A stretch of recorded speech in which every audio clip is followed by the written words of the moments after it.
Hi everyone, it's Weather Wednesday, so that means it's time for a new podcast episode. Welcome everyone to For the Love of Weather podcast. I'm Gemma. My name is Aisling and we have a super special guest with us today. Somebody who I hold very dear to my heart. Somebody who used to be my little brother but is now 6'5". And also, interestingly, is actually my first memory that I have is of my mother bringing home my brother from the hospital. So you're my first memory, Brian. So there you go. Anyway, we're bringing Brian on board today because Brian works outdoors. Now, I have this theory, right, that people who work outdoors are actually, in some ways, better weather forecasters, like for on-the-spot weather forecasting, because they watch the sky in a different way to, let's say, somebody who's sitting in an office, like looking at a radar, or somebody who works the land, generally are pretty good at local forecasting. So Brian has been working outdoors for pretty much all his life, even years ago. Brian has had an interesting and varied career from a very young age. And fun fact about Brian, how could you not love this about him? Literally one day, he knocked on the front door with a black sheep under his arm to bring home. So Brian used to work on the local farms where we lived, which is hard to believe there was actually farms around there, but there was. And Brian has worked on them since he was a really, really young child. And he actually brought this little black sheep home to give it a home. Oh, so anyway, really anytime sweet. I know, it's super sweet. He's such a kind heart. Anyway, all these years later, he is still working outdoors. And actually, he's pretty good at forecasting, but he's also really, really good at technology. He's really good at interpreting information. And it is no family secret that we all think that out of all of us, he's actually the most clever, which he doesn't agree with, but the rest of us do. So there we go, Brian. More clever than me, eh? You're not saying that then. Anyway, yes, you are, sister. What else am I going to say to that? So, Brian, I'll give you that fiver later. Fiver, is that all it's worth? Oh. Anyway, so let me introduce Brian, my brother, but also somebody who works outside. So, Brian, let's just get started, shall we? Brian, what is it you do? Okay, so I have a windscreen repair and replacement company. In a nutshell, that's what I do at the moment. Okay, and you've been doing that for quite a few years now, so you're pretty experienced at it. Yeah, probably 11 or 12 years now. So there's nothing you don't know about how long it's going to take to order it, all the new technology that's in the windscreens as well. What people don't know when they need to go and get their windscreen replaced. So tell us just a little bit more then, just about like what would actually happen day to day, sort of when you're going to fit a windscreen. So how do you plan your day? Well, first things first is the weather. So like you try and look at, based on the volume of jobs you have, you try and plan for, obviously when it's going to be good weather, you try to plan more jobs in, because you can only get so many done. Even when the weather's crap or raining, you have to try and find shelter or find cover or a shed or something to work in. So that all takes time. So on a really good day, when the weather's great, you could get 10 jobs done. But on a crap day, you might get 4. So that's where looking at the weather comes into it. So you have to try and plan your day. When you say crap weather, what do you mean by that? So you mean when it rains, or if it's... What about if it's strong winds? Is winds okay? Wind is fine, because we travel in pairs. There's 2 of us. So wind is fine. The only issue we worry about is rain. That's it. So why would travelling in pairs mitigate against strong wind? Because it sounds ridiculous, but you know, like you're imagine holding like a sheet of wood outside in the wind. Hold it on your own. It's not easy, but with 2 people, it's a lot safer. It's that simple. It's just safer. So we'd also like to point out as well, so Brian lives in Ireland, so it's a very kind of different climate over there. It is a maritime climate, so really the biggest wet weather we get is actually rainfall, and we tend to get quite a lot of it. Yes. So how do you then go about planning your day? So tell us about your apps, what you look at, how do you do all of that? Well, I suppose the basic thing is literally looking at the Met Office. Like you look at the long range forecast 4, 5, 10 days just to get an idea of, you know, are we heading into good weather or bad weather? I mean, it literally changes on a daily basis or an hourly basis. You know, we've even found like where all of the weather apps are saying it's going to be sunny today or dry today, and we will be in one place and there's like floods on the road, and 20 minutes down the road the sun is out. It's very, very localised. Sounds like showers to me. Yeah. Shower day. Yeah. Scattered showers. Constant. Yeah. So do you use a live radar then, or do you just use apps? Yeah, the only one we use on the run is we use Dark Sky.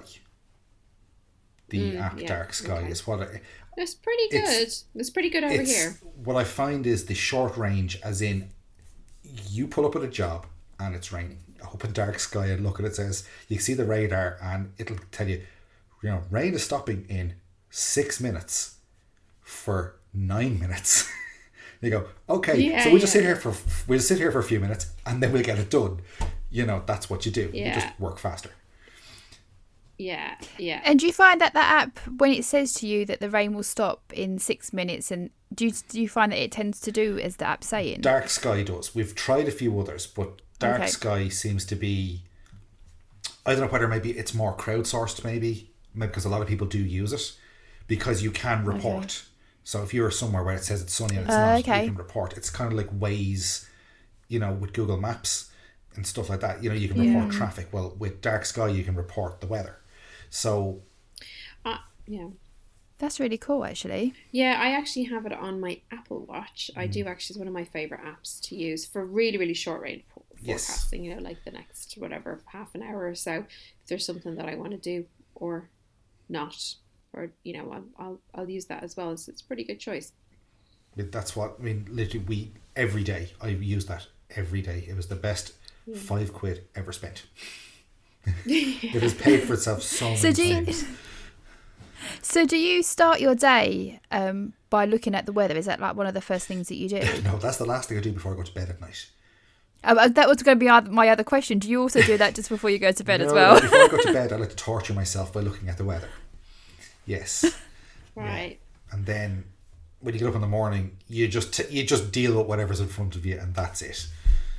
Okay. Yeah. Do you think your customers understand how much of an impact the weather has, even though they know their windscreen is going to be taken out, and a car is going to be exposed? Do you think they understand? No, not a clue. Some of them just don't even think of it. I think a lot of people just think like it's on a zip. Just zip it out, zip in a new one, Yeah. And it's funny. This is going to sound terribly cliche, but the guy with the more expensive car doesn't give a shit if it gets wet. Like you get a 2018 Mercedes and it's spilling rain, and he'll say, "Oh, don't worry about it, just do it anyway." And the guy with the 20-year-old Toyota Yaris, Aisling, would be the one that would kind of go on, "Oh, I don't want my car getting wet." Yeah, but that's maybe because they have more value on their car. Like if you're able to afford a Mercedes, maybe it doesn't mean as much to you. No, I suppose. Maybe. I'm just surmising. It's just it's a very generalisation, but it's just something that we find. The guys with the kind of dearer cars, the people with the dearer cars, more expensive cars, seem to actually care less. The people with the older cars, I'm going to say the people with the older cars have probably named their car as well, so they've got more of an attachment to it. Yes, definitely, yes. My car was named the Yaris, the 20-year-old Yaris. Mm-hmm. Is that what it was called? Shrek. No, it was called Shrek because it was like Shrek. It was a green bubbly thing, and that has come with me so many places. And it came to I had a Yaris. It's a good car. I know, it's a great little car, and it came to an untimely end one day on my road when somebody crashed into it. Yeah, thank God I wasn't in it. I did take it as karma, though, that it was probably time to get myself a new car. It was getting a bit old, although that thing would have just kept on going. Yes, it would. They're great little cars. They are great cars. Fun fact. Yeah. I think I did my driving test in it. Oh my God! I did my. So in Ash's old, really, yes. Old car. Let me tell you, so first of all, my younger brother taught me how to drive. Right? Yeah. When he was like 14 or 15 or whatever, he actually taught me how to drive. So I did actually get my driver's license before him by de facto because I was, legally supposed to be driving. And then the day the day you did your driving test, I drove down with you because you have to have somebody in the car. And actually, I think we had to go on a motorway. So you're like, I don't know whether you are now, but at the time, with an L plate, you were allowed driving the car. I think it was getting a bit more strict when you were growing up. It was a lot more straightforward to get a driver's license in those days. And then I remember you passing your driving test, and then you went to pick me up and mounted the curb in the middle of Mace and pulled over and opened up the door and like swung out this pink piece of paper. I was like, do you want me to drive home? And I was like, sure. You've kind of been driving me for years, but actually Brian did teach me how to drive. Yes. So there you go. Yeah, although I failed my test the first time round, but I'm convinced second time people are the best drivers. I agree. I passed second time. They're the better drivers. Yeah, because they've really worked hard, you know. Really, they have. Yes, they have. Brian, yeah. I think Brian had been driving tractors since how old were you when you first drove a tractor? 7 or 8, maybe 9, maybe. Could you reach the pedals? That'll do. Yeah. Pretty much. Yeah. No. You could guarantee Brian could always not come home and not get into trouble because he was up on the farm working. Yeah, I know, because I was on a pet farm. Hate of mine, my memories. I could like, if I was 10 minutes late, it would be like, where were you? Why were you late? Brian could like stroll in an hour and a half later with a sheep under his arm, and it's like, oh, Brian's home from the farm. Ah, yes. Anyway, not that I hold anything against that, Brian, I swear. No. So tell me, Brian, what was your like worst fit job? Like, what's the hardest thing to do? So what's the hardest type of windscreen like to fix? So as in like, what's the messiest job to do? Okay, so I suppose this is like every job, even in your job. We all have our pet hates. Okay? So I'm sure like there's certain forecasts you guys don't like doing. Or you go, oh no, really? So road forecasting. Yeah. Okay, so we all have our pet hates. So there's certain things that we just don't like. Some of us just don't like doing it. Everyone is different. So for me, I hate Nissan Almiras. Don't know why. Right, I just don't like doing them. I just like. There's nothing wrong with the cars. I just don't like changing the windscreens. I don't know why. There's something about them. I've obviously had a bad experience. You know. Yeah, that's really funny. I know it's a podcast, but like you guys can see I have little scars and all over me where I've been cut and stuff like that. And I think most of these were caused by Nissan Almiras. That might explain it. But that are trucks. We do a lot of trucks. Really? Yeah, and the best and worst jobs are some of the trucks. Like we do an awful lot of Scania trucks, and there's guys out there that would cry if they see one of them coming up that they have to do. We've done thousands of them at this stage. So, but as much as part of me loves doing them, the other part of me really hates them because they take an hour and a half, and if somebody has done it before you and did it badly, it's a nightmare. Right. As with most jobs, how can you how do you badly fit a windscreen? I suppose that's like coming into a badly written forecast. Yeah, it's like it's true. Look, there's like everything. People think they take shortcuts. There's no such thing as a shortcut. Sometimes you just have to do things properly. So with a Scania truck, for instance, this is things like you guys would never even notice. But a truck drives down the road towards you and it has all the lights on top of the windscreen. All these big spotlights at night. So you have to take all them off. Right, but sometimes bolts are rusty or guys are in a hurry, so they don't take them off. So they try and slip the windscreen up underneath. So they put loads of glue on it and try and slip it in, but the glue goes everywhere, and maybe there's a gap where there shouldn't be a gap, or it's touching in spots, but you can't see it properly because the lights are in the way. But you go, oh, that's fine. I don't care. I'm getting paid for the job.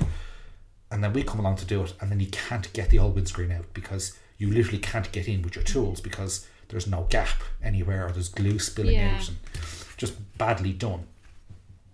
So in a way that it's making me not want to fit trucks. I'll never look at them the same again. Yeah, I don't. I actually don't. It's terrible. See, even sitting in traffic and you're looking around going, oh no, please no. So you definitely need a good clear window of weather for that one. Yes. Pardon the pun. Yeah. So is the longest job about an hour and a half? Yeah, an hour and a half. Around that sort of time. Yeah. Okay. So short range forecasting on a day is quite important. Very important. Particularly where you live. Well, we seem to be lucky in the area that we operate in that the short range forecasts are always really, really accurate. Like we're like as I said, down to the minutes with dark sky. Like they are very, very accurate.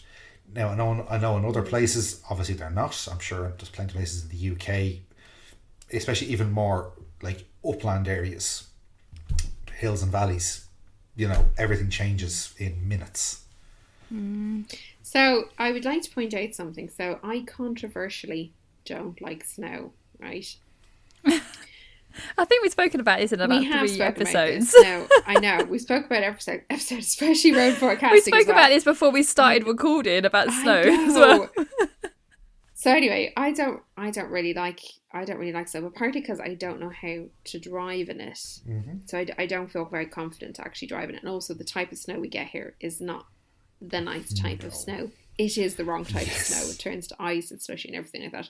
Brian, how do you operate in snow? Now, this is not in your personal life, because I know you'd be out off-roading if it was snowing. Okay. In your work life, tell me about your work life first. Work life, as far as like driving in the snow. Okay, so we do massive mileage. Like we're heading for 50 to 60,000 miles a year. And even though it's quite a small area that we cover. That's mad.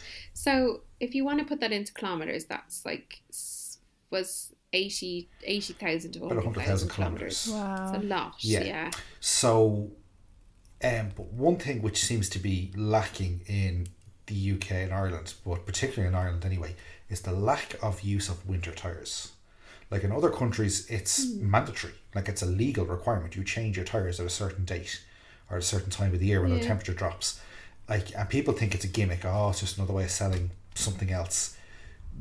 The difference between driving on winter tyres and regular tyres, it's literally like night and day. Even on an icy road, if you have winter tyres and you press the brakes, you will stop. You may slide a little, but you will stop. You turn the steering wheel to go around a corner, you will go around the corner. The compounds are much, much softer. So therefore, when the weather gets warmer, they wear really quickly. But for the cold weather, they're amazing. Yeah, I never really thought about that. Also, this brings me to another little hobby of yours. So I know you off-road. I'm going to go back to that. I'm going to go back to the big freeze year, actually. But also, you have another little job that you do sometimes. Do you want to tell us about that?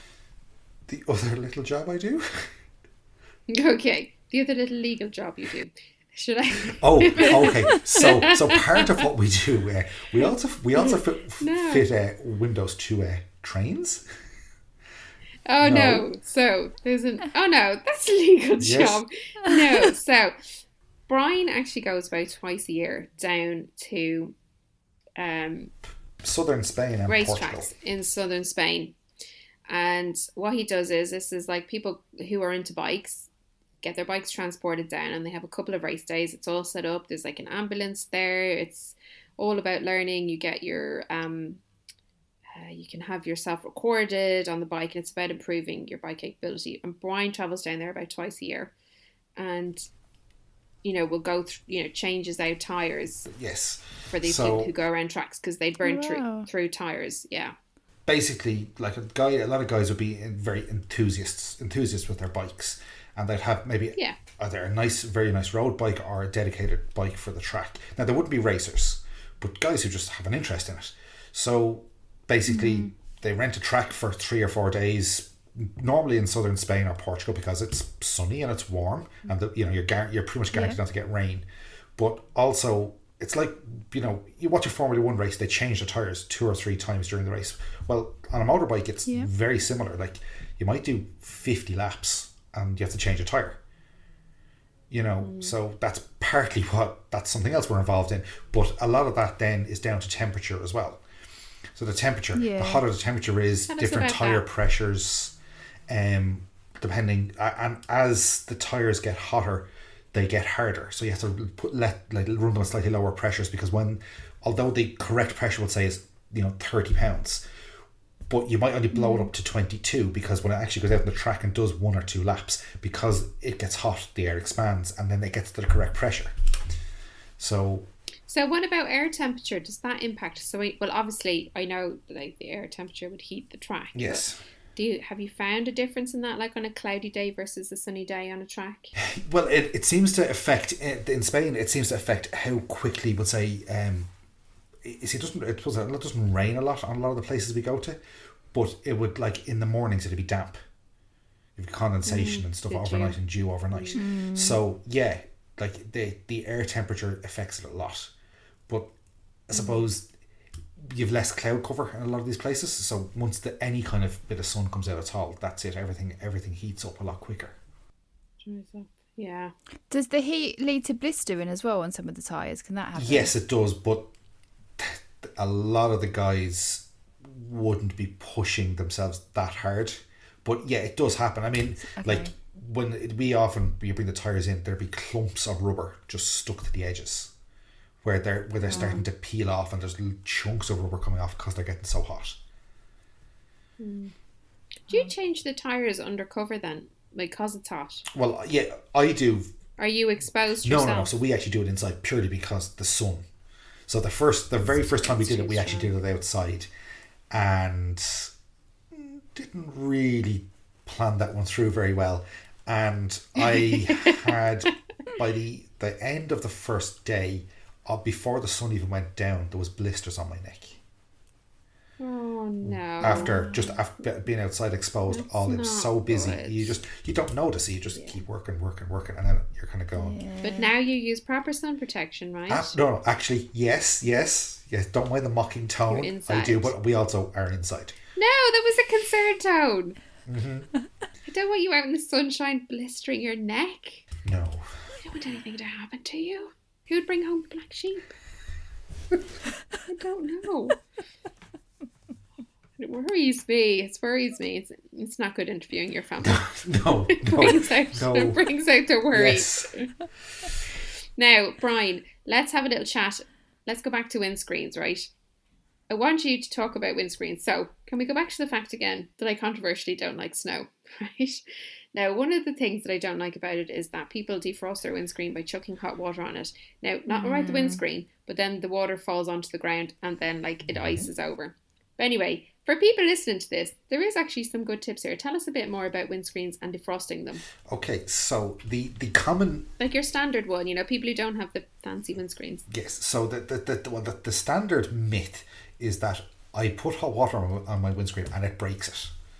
Okay, so, I mean, yes, technically that is correct, but it's not the boiling water that does the damage, it's the sudden change in temperature. As with, anything gets brittle when it's cold. Like, you leave your wheelie bin outside, you can snap the lid in two if it's frosty, So, but it's the sudden change in temperature that break it. But even you'll see people have chips in their windscreens, and they'll be there for weeks, months, and then they come out some morning, and all of a sudden their windscreen is cracked, especially in the winter. And basically the moisture gets into the chip, and it freezes overnight, and then it expands. Frost, when water freezes, it expands, and that's what breaks the windscreen. Technically it's not the cold that breaks it, it's the water or the moisture that's in it. So those ads are true, that if you have a chip in your windscreen, you can plug it and stop it from breaking. Yes. So you should get it done straight away then, I'm sooner assuming. the better. Or as soon as you can. Better. Okay. The sooner the better, because I left a chip and I came out one day in the winter and I just had a massive crack down the middle of my windscreen. Yes. Gemma. Because those adverts weren't out at the time. Yeah, and also you hadn't listened to this podcast. I hadn't listened to this podcast. If I'd listened to this podcast, I would have known. But yeah, I had a massive chip, a massive crack down the middle of the windscreen. Yeah. So I had to get the whole windscreen changed. And the person told me that they were giving me a heated windscreen because that's what I had already. They didn't. They lied. No. A Yaris. But Yarises don't have... Never mind. They don't come with heated windscreens. No, but they do over here. No, they do over here. Yeah, they do. Mine had... The car is generally higher.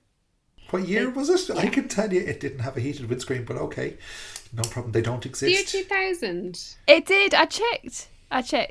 It did. Oh, Brian.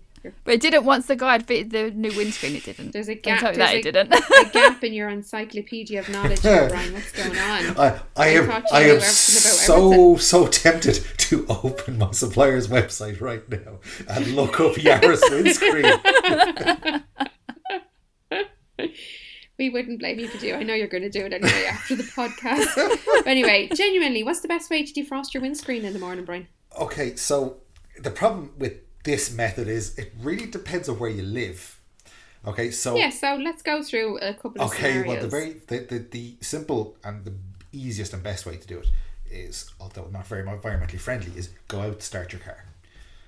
Go out 5, 6, 7 minutes before you leave, start your engine, turn the fan on, somewhere around the middle, set in 2 or 3, just a slightly over halfway heat, and just let your car sit there for a few minutes and just let it warm up. Also, it's nice and toasty then when you get into it. You know, you're not sitting there shivering and freezing. After that, if it's just frosty on the outside and just frost on the windows, a resealable plastic bag, like a freezer bag or whatever, a Ziploc bag. I think this is fascinating. Yeah. This is like a life hack. Ziploc bag. A life hack. Basically put warm water, not hot water, warm water, and either just, you can actually put a tea towel around it because it actually might rip the bag, and just rub it on the window, like imagine like a sponge, like a fluid sponge. And seriously, but warm, not hot water, warm water. Warm. Because remember, if it's -2 outside, you only need to get it 1 or 2 degrees above freezing, not 100 degrees above freezing. You know. Yeah. And then that's such a good idea, isn't it? Then flick your wipers and that's it. Keep driving. Because some of us, I mean, I don't live in an area where I could leave my car running for 6 and 7 minutes and not be in the car. Yes. I couldn't go inside. It's just not possible where I live. No. It may not be there when I come out the house. So I have to sit in the car and do it. But that hack with the bag is amazing. When I told my mum I was doing this podcast, I said, have you got any questions? And she said, ask about the defrosting windscreens. So I'm going to go and tell her straight away. That's amazing. I think that's brilliant. That is my take-home message from this whole thing. Brian's going to go and look up whether Yaris had a windscreen and use a resealable bag. Use a resealable bag. Very important. Thank you, IKEA. We always learn things in these podcasts. Yes, I know. That's what it's all about. And do you, Brian, do you notice as well, like, would you be paying attention to, like, the air temperature? So, you know how some mornings when you come out and your windscreen seems more icy? Yes. Or sometimes it seems more flaky. Do you notice the difference in the air temperature? I do. When it's funny. It's also, a lot of it I find is not the air temperature, but I feel the dampness in the air. Yeah, that's exactly what it is. And you can feel the difference even walking out. So as I walked into the house this evening, I walked in the back door, but we have a deck at the back door, and it's not that cold. Well, not that cold. It's probably about 2.5 degrees at the moment, but already the deck is slippy and frosty. It's actually frosted over already. Where obviously the air, there's an awful lot of moisture in the air at the moment. Yeah. So you know all of this stuff without even thinking about it. I had to sit down and learn all of this. Moisture content. Never really thought about it, to be honest. Ice, pressure, expanding, temperature is pressure. Physics. You know it already. Basic physics. No, it's basic to you. Yeah. You had to study for like 7 years, bro. Basic, and I'm still learning. Higher level, A-level physics, you know. Yeah, well, it's pretty good. It's pretty good. So tell us, what is the best car to change the windscreen on? Okay, quickest and best are both one and the same. So we go, unfortunately, that medal goes to Toyota. Be it Toyota Avensis or Yaris or Corolla. Like, honestly, we did a Corolla today, and we actually, why is that? It's just the simplicity of the design of the car and the disassembly, taking things apart and stuff like that. Some cars are designed by engineers and some cars are designed by designers. There's a big difference. Right. It's like Toyotas are designed by engineers. It's like, yes, we will make this simple. If this part ever needs to be changed, it has to be simple. Right. And then you go to some other cars who are designed by designers, and well, this lovely shape and this curve and this sweeping angle will look great. But if you ever want to change a headlight bulb, you have to take the front bumper off the car and take the headlight out. That's so common now in this day and age. Like to change a headlight bulb, In a lot of cars, you just have to take out the headlight or take a bumper off and take the headlight out. This is true. So disclaimer, earlier during the COVID, I actually crashed my car. The very early stages of lockdown. Everything's fine. I was fine. Nobody else was involved. It was a very, very silly accident. However, that's exactly what happened. It cost me a fortune. An absolute fortune. So I can attest to that, but I won't give away the name of the car because I actually still love my car. Now, and what about like the newer technology, like the Teslas and the I don't know, all the technology that's like in all of the cars now? Has that changed the nature of your job over the last 10 years? Okay, so your car in particular has lane guidance or lane departure warning. So that's right. You're driving on the motorway and it either beeps at you or the steering wheel shakes and stuff like that. So they're all sensors and cameras. We call them cameras. They're mainly sensors. That like they can see the road lines or see the gaps, and a lot of them can actually read road signs and tell you it'll flash up on your display what the road sign is coming up in case you didn't see it. So they're all part of a collection of technologies called ADAS, Advanced Driver Assistance Systems. So even you'll see the ads for Volvo have the automatic braking, they pull up behind a car and it'll stop itself. Or a pedestrian walks out, it'll stop. An awful lot of that stuff is sensors and cameras attached to the windscreen. Interesting. So and the one where the sensors allow the car to just stop, do they take into account the weather conditions that are going on at the moment and factor those in? They would. So that's based on So it's factored in on the speed, the temperature.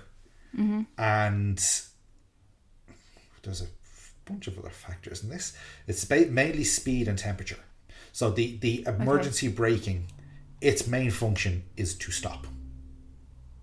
In any condition. And then because modern cars have ABS and stuff, so even if it does brake really, really hard, it's not going to skid because you have ABS anyway. Okay. Right. So it doesn't matter whether there's moisture on the road or not. Well, the car will anyway. Well, the car will take that into account, just like your traction control and all that stuff. It's everything. All those parameters get taken into account automatically by the computers anyway.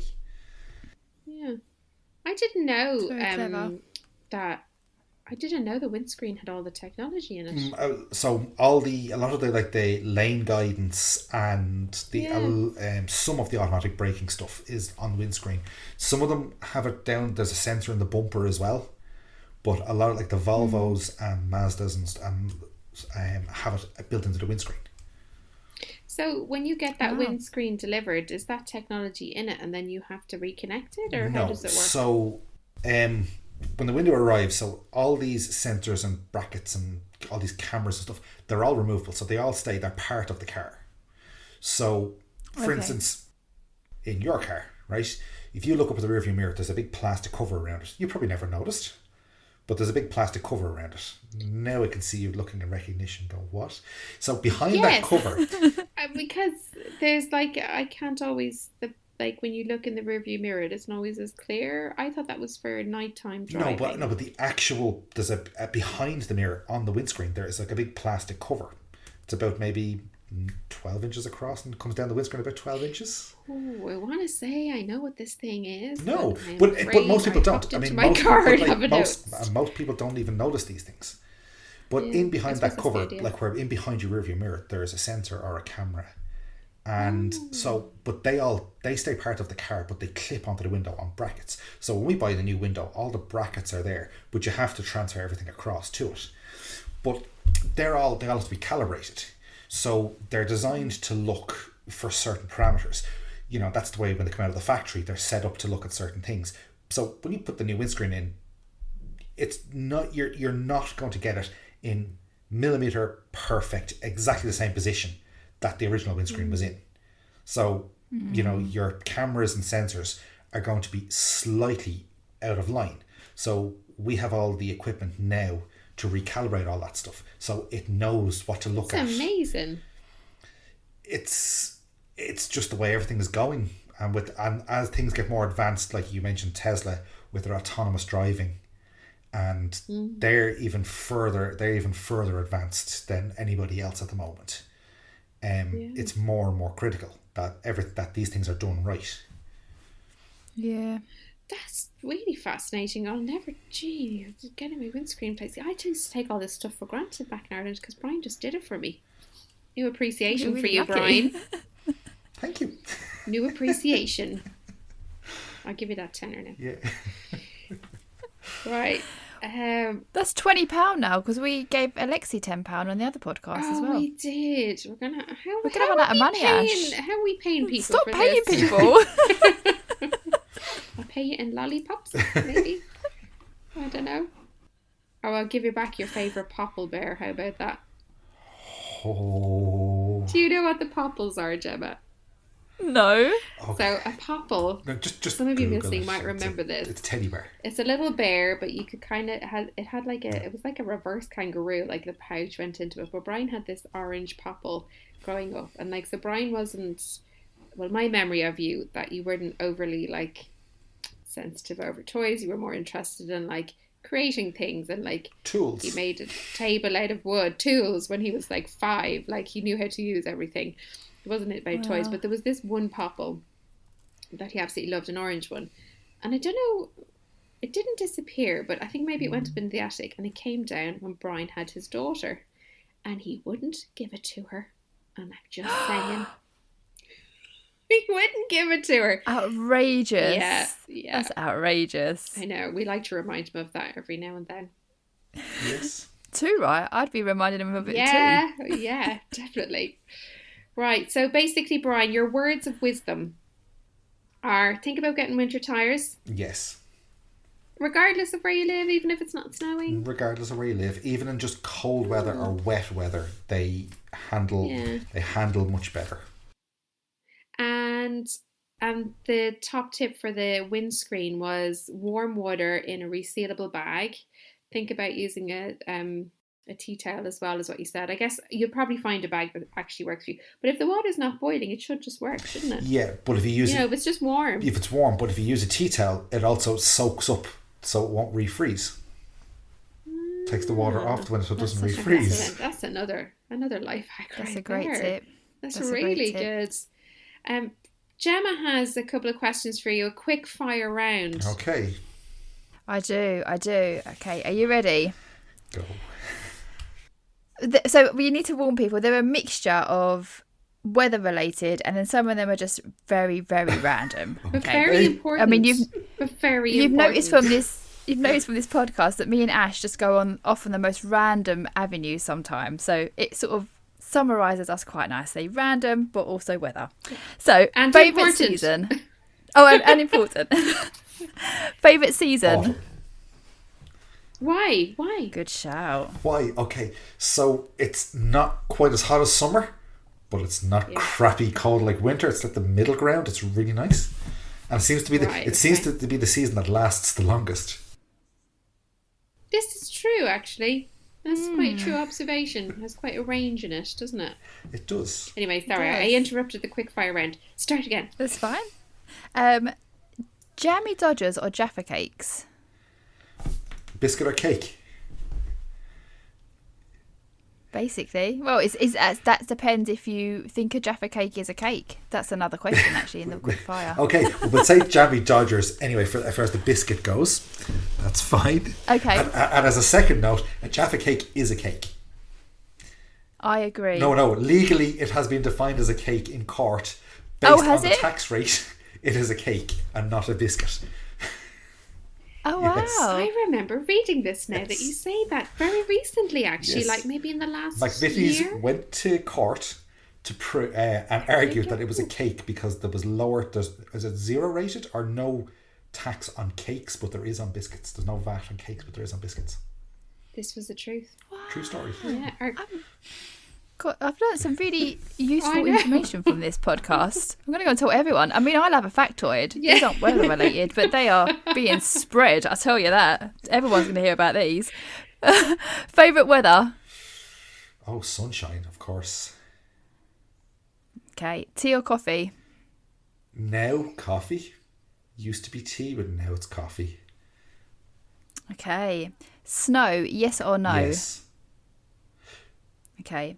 And then this was just a really random one that I thought of. Well, I didn't think of it. I actually saw it on a TV show the other day. But fingers for toes or toes for fingers? Fingers for toes. Yeah, I agree. Toes for fingers would just be weird. I think it would be a bit strange. I can see Ash thinking about it. I actually was thinking about the question. I mean, do you mean like that? If your fingers were your toes or your toes were your fingers? Which one would be which one? Which would you prefer to be? So would you prefer to have 20 fingers or 20 toes? I don't know. Fingers. Fingers seem more useful, surely. So you'd prefer fingers for toes? Yes. Yes, I would. I can't believe I'm saying that. I would prefer fingers for toes. I told you some of these were random. And then one other thing we like to ask people at the end is one thing you just wish everyone knew about the weather. That I can't control it. Yes, that's a good one. Here. Yes, that is a good one. Before we leave, though, actually, I want to ask Brian about the big freeze, the year of the snow, because Brian was going out in his car looking for people who were stranded. This was in 2010. Wow. Yep. 2010, that's right. Yeah, so with a big smile on his face, may I add. That's what you do when you have a 4-wheel drive that's set up for bad weather. So yeah, I used to come home from work, and at the time, so my daughter was 1, so obviously they're stuck in the house all day. So I come home from work and it's like, okay, we're going to Tesco or whatever. Okay, well, let's go in the Jeep. But instead of going the direct road that everyone else would take, we take like a 2.5-hour detour to get to Tesco on all the little back roads and by roads and, laneways that you could find. It's great fun. I would like to point out as well, Brian is actually a very experienced off-roader. And if you don't actually know a lot about off-roading, one thing that I do know about it that I didn't know before Brian did it, off-roading is all about actually going very slow. It's very kind of skilled, precise, controlled driving. It's actually quite interesting. I don't know how you used to stand the cold in it. And oh my goodness, the amount of parts of cars that used to come into our house. I had no idea what they were for. It doesn't fit, but I'll make it fit, Aisling. Yes, that's generally how it works. Yeah. Well, thank you so much for joining us today, Brian. We are actually going to leave you with weather wisdom. So Brian actually touched off it in the podcast already, and we thought we would explain the different types of frosts that you could get. So, Gemma, should I take this one? Yep, help yourself. So, generally speaking, you have a ground frost, an air frost, and a hoarfrost. Well, they're definitely the most common types of frosts here in the UK. So an air frost is when the temperature of the air falls below freezing. So we're not talking about the surface or anything like that. The reported temperature of the air falls below freezing. A ground frost is when the ground or the surface of something that you touch falls below freezing as well. But a hoarfrost forms when the temperature starts to drop, so it's probably maybe 2 or 3 degrees, could actually be even a little more of that. And as the temperature drops, it creates dew because the temperature meets the dew point temperature. So there's probably a little bit more moisture in this, and then that dew freezes over. So there actually is different types of frost. So as a public weather forecaster, you tend to use the word, widespread frost, but you may mean a number of things like that. What you probably mean is that it's a ground frost, not necessarily an air frost. So in order to get a widespread air frost, we would have to have some really, really cold air here for quite a few days in a row in order for the temperature to kind of consistently, fall below zero. Well, for a good portion of southern England, northern England probably has it a little bit more. So there is actually different types of frost, but definitely the worst kind is probably the hoarfrost because it's a bit icy. Doesn't really scrape off very easy off the windscreen. It's true. Yeah. It does look quite nice if you get it in it forming on the trees though. Sometimes you get those really lovely wintry pictures of the frost on the trees. That can look really nice. So beautiful. I do love frosty pictures. It's actually one of my favourite weather. So whilst I don't like snow, I do love frosty mornings and cold, calm weather. But I genuinely, that's good. I do have this fear of breaking my legs, so that's down to the snow. It's skewed. It's a healthy fear of snow. Like the dentist. A healthy fear. Fair. Anyway, thank you so much for joining us today. Thank you, Brian, for joining us as well. It's been a pleasure to talk thank you to so you. much. Thank you for having me. Thanks to everybody for listening. Thank you. Bye-bye. Yeah, thank you. Bye. Bye.